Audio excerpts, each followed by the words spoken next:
another late winner. Yo, what it doing? Tis your boy the Chelskian and welcome to my channel for the match reaction of Chelsea 1, Newcastle 0, and let's get into it.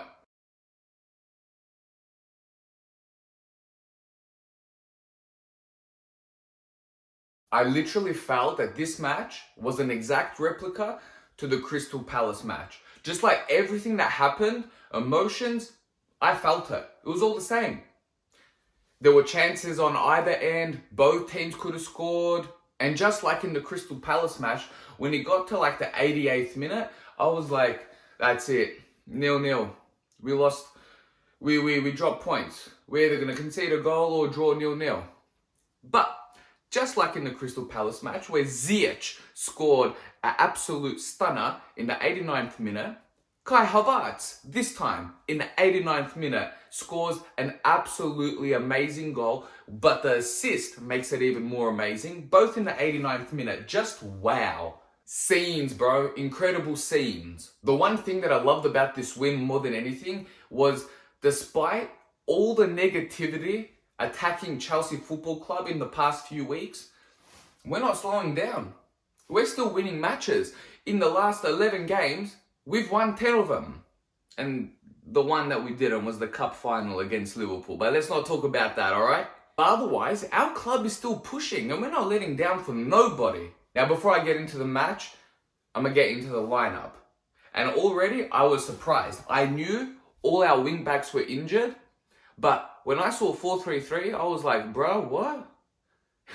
Anyway, Mendy in goals. Chalobah, Christensen, Rudiger and Sarr as the back four, Kante, Jorginho, which sounds normal, and then Mount with them as the middle three, and then the forward three, Ziyech, Werner and Kai Havertz down the middle. Now I like that. Despite a fair amount of our wing backs being injured, I actually don't think we had a wing back available. And despite that, I think this is the best 11 that we could actually produce, especially with a new formation. You might make the argument Lukaku, but he's in and out of form lately. I don't know what's happening with him, and Kai Havertz is 10 out of 10 lately, and I'll get into him in a little bit. Just to give a super quick match recap over some of the things that happened, and early on, literally a minute and a half, Christensen got bored just outside the box and he had a crack. He went over the bar, but it was a good opportunity. Then, not long after, Kai Havertz actually got a yellow card because he went for a header and ended up elbowing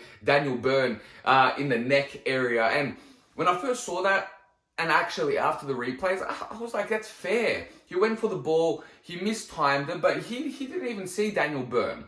But then, he got the yellow card, and then VAR was looking at it, and I was like, bro, with all the horrible situations that we've been in VAR, all the 50-50s, even though they've not even been 50-50s, they've all gone against us. And I was like, oh, for sure this one's going to go. But no, we got away with it. And it shouldn't have even been a yellow.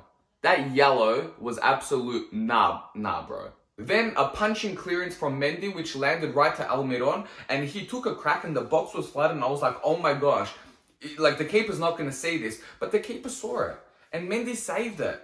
And it was absolutely beautiful. When Mendy's in goal, never fear. Not long after, Murphy got past Chalobah, and Chalobah was pulling him down, and he ended up dropping him, and it was called for a goal kick. But I got nervous, man. I was like, hey, Chalobah, bro, hey, you've been like a wonder for us lately, but you can't give away a second penalty in 2 games. What are you doing, man? And I think that one we got away with. Like I said, the 50-50s have gone against us completely, and that's one of those ones where you can say, if it was given, you can't really complain. But, man, I got nervous. I'm not going to lie. Then, N'Golo Kante gave an absolute amazing through ball to Werner. And he was one-on-one with the keeper. But the keeper cleaned him up. And I saw the replays. And I think that would have been given a penalty. And we probably would have scored then. But he was offside. That's been the story of Werner's life.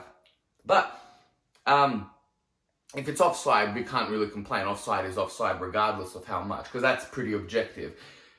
But man, that would have been good for Werner to score. Then before the goal, which I'll get into in just a second, Ziyech actually whipped an absolutely amazing cross for Kai Havertz to header it. And all he needed to do, inch left or inch right, he would have absolutely scored, but he headed it right to the keeper. And I was so upset and I was so angry because I was like, great, 0-0. But no, because then Jorginho was like, you know what? I'm going to give that most amazing through ball of all time. Not through ball.